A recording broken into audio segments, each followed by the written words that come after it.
Hello and welcome everyone to our first Ghost Riders podcast. With me, I have my very good friend Joel, and we have known each other for almost 8 years, and we did our bachelor's together in India.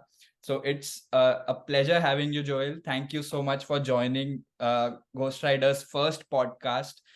And to the viewers, Joel happens to be one of my most favorite bike riding partners. We went to various destinations together back home. And thank you so much, Joel, for taking out time from your busy schedule and joining us today and help other people's new riders, immigrants. We have certain questions that we got from the viewers, from our audience, and it will be really helpful if you help them address those queries. So thank you once again. Correct.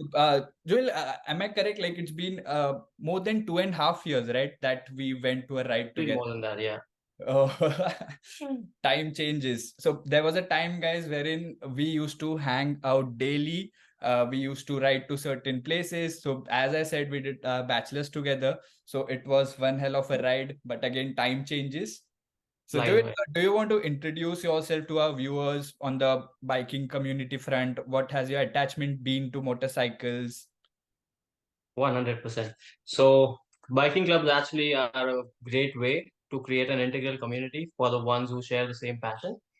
So, I personally believe that it really helps the ones who are passionate about biking, about motorbikes. So, it helps them get set into the right direction. Uh, so, when I first started motorbiking, I didn't have much knowledge about motorcycle clubs, even if those existed or not. Mhm. So when you start, you're very excited about it. When you first get your license and everything. I believe that having a motorcycle club leads you in the right direction, sets the right guidelines of how to drive a motorbike, what are the rules and regulations, and instead of you going out by yourself, you might do stupid mistakes as a young guy, right? We have been Correct. there, we have done that. So That's right. of course, that's my views on that. It really helps connect people who with the same interests, is what I believe. Correct. I agree with you. Like having a community is really important because how I remember how we connected together in our university back in bachelor's. So like again, we came across each other in the parking lot wherein we saw like our bikes. Of course, I had a vintage and he had a fancy one. So of course we got connected and he was like, "Are you into biking?" And yes, we were into biking. And since then we started our journey together. So it's just amazing. It just helps. I've met so many people through the biking community itself, and it's a great way of connecting with people. Yeah, it's 100% Correct. Also, I have another question from one of our viewers, and that is, what are the challenges that are faced by new riders or let's say immigrants who are new to Canada and they want to start riding, maybe as a new rider, or let's say like us who were a professional rider back home, but they want to start afresh in Canada.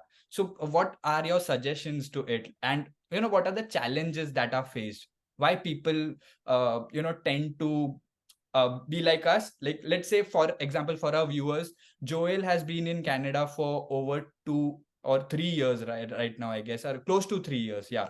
And he is yet to ride a motorcycle on the streets of Canada. So you are the perfect fit to answer these questions. Like what were your challenges? So as you said, it has been 3 years. I haven't touched a motorbike here in Canada on Canadian roads. So of course, it is still a dream. I hope hopefully we'll soon achieve it. You and me again, back like old days. So one of I believe the obvious and the most common reason or most common challenge that people face here is of course the weather conditions. And alongside with the weather conditions, there comes a lot of other sub challenges Mm-hmm. that comes along with it. So first of all, out of the 12 months here, the majority of part, like almost 6 months, is like cold or is super cold to ride a motorbike, or it's snowy, like impossible to ride a motorbike, right? Correct. So it's one of the major reasons why people go for cars or trucks instead of motorbikes. Mm-hmm. And along with that comes expenses. So because of the limitations of riding a motorbike here, because of the weather. The insurance costs are super high. I bought a car like 1 year ago. Before buying a car, I was thinking like maybe I should go for a bike instead. Maybe I should get a M license and go for biking as we used to do before. But it's not that easy here, right? The biking costs are super high, and uh, the insurance is way more expensive, and you have to pay the insurance like throughout the 12 months, no matter what the weather is, no matter if you're not using the bikes for like 6 months due to cold weather, you're still paying the insurance. So it doesn't make sense to ride a bike at all, especially in winter, right? It's totally impossible because you still need to fulfill your day-to-day errands and jobs and everything, right? You still have to you still need transportation to go from point A to point B, and then in that cases, in such weather, it's like not at all possible to own a motorbike, especially someone like me who's pretty new still here in a Mm. different country. So that is one of the major challenge, I think. And also along with that, maintenance costs, again, it is also connected to the weather, also the riding conditions here. The Mm. bikes here, I don't think if anyone who is passionate about bikes will go for a low end bike here. Correct. Of course, you are here, you'll buy a Harley or something, right? Correct. And along with an expensive bike, along with a premium bike comes premium expenses, premium maintenance. Even bikes in India, we know how frequently we had to maintain our bikes in order to keep it in good running condition. So the costs here are like almost double than that. So that is one of the major challenges. I personally believe is one of the major challenges people face here. Amazing points. Like, the point you mentioned on the insurance part. So, like, you call yourself new even after 3 years. And for me, someone like me, I just, came back around 3 months ago to Canada. And it was really surprising for me to know that even if my bike is parked for 6 months in the garage, let's say in winter, even then I'm paying the insurance cost. So that is something that is just really surprising over here, and that too the That amount really is hurts not your pocket nominal. as well as your heart. That's correct. And also, like, the infrastructure in Canada is really good, like really good.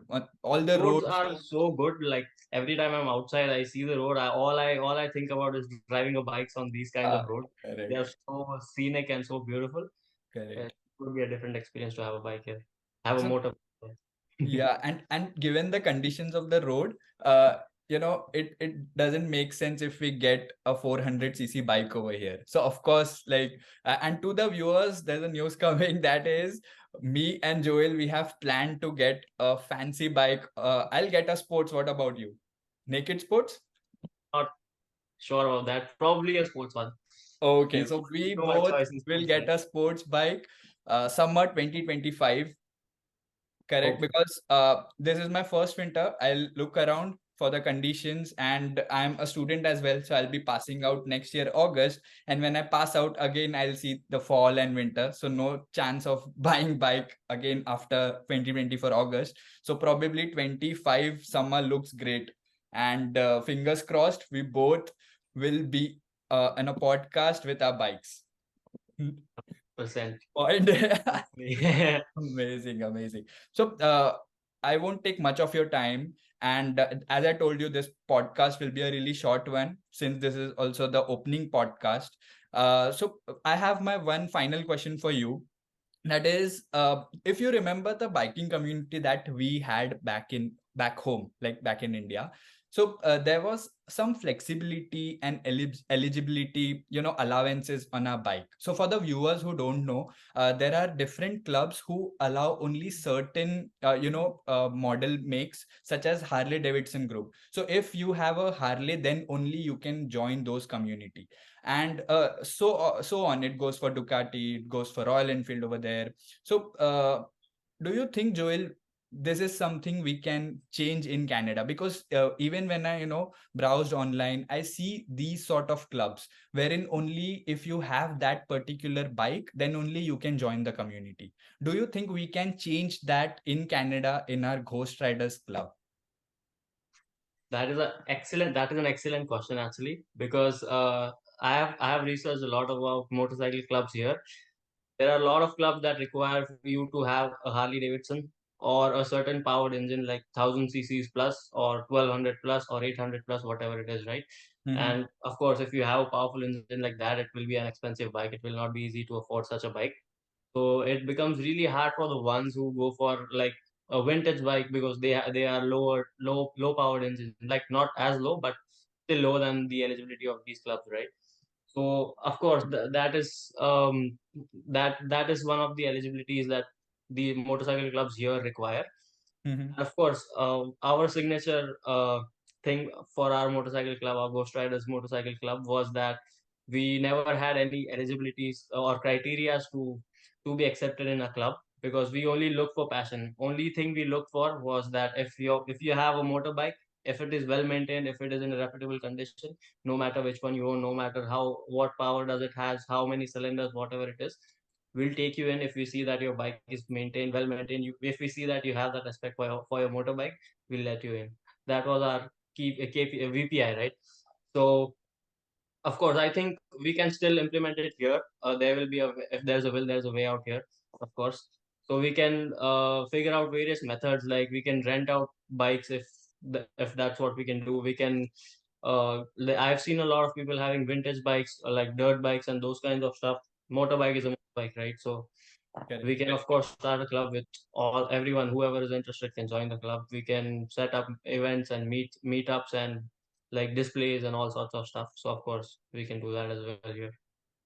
Amazing. It feels good to, hear that we can implement our, main thing that we had, the main, yeah, we call it the selling point of our, motorcycle club. The number one thing we can implement that over here. That is such a great news, a really good news for us. And coming to, your last point, wherein you talked about uh, buying a motorcycle of 800 cc, 1000 cc in different. So we have also published our second blog, so this is for the viewers, wherein you can take a look at how you can purchase a bike if you are new to the motorcycle community, or you have just started riding. So you can have a look which motorcycle engine suits you. Also, I understand Joel mentioned that high power engines are good, but we recommend that you should take a test drive and you should test that power if you're capable of handling that power. Because Joel, right, we have seen in India, people with 1000 cc bikes, they, just start with 1000 cc bikes, they don't know how to handle, That bike and up we have completely seen and crashes. then have their engines jammed and everything. Yeah, so again, so I guess, Joel, that was it. Like, those were the questions that I picked out from a bunch of questions which I felt was important for our first podcast. And it was really good to have you on this podcast. And I really wish we will do more such collaborations over here, as we are both, taking care of the Ghost Rider Motorcycle Club from now on. Correct? That too in India, not that too in Canada, not in India. That's right. Hopefully we will. We will. So thank you so much, everyone, for joining us for this podcast, and we hope to see you soon. Take care. Thank you, Joel. See you. Bye. Take care, guys.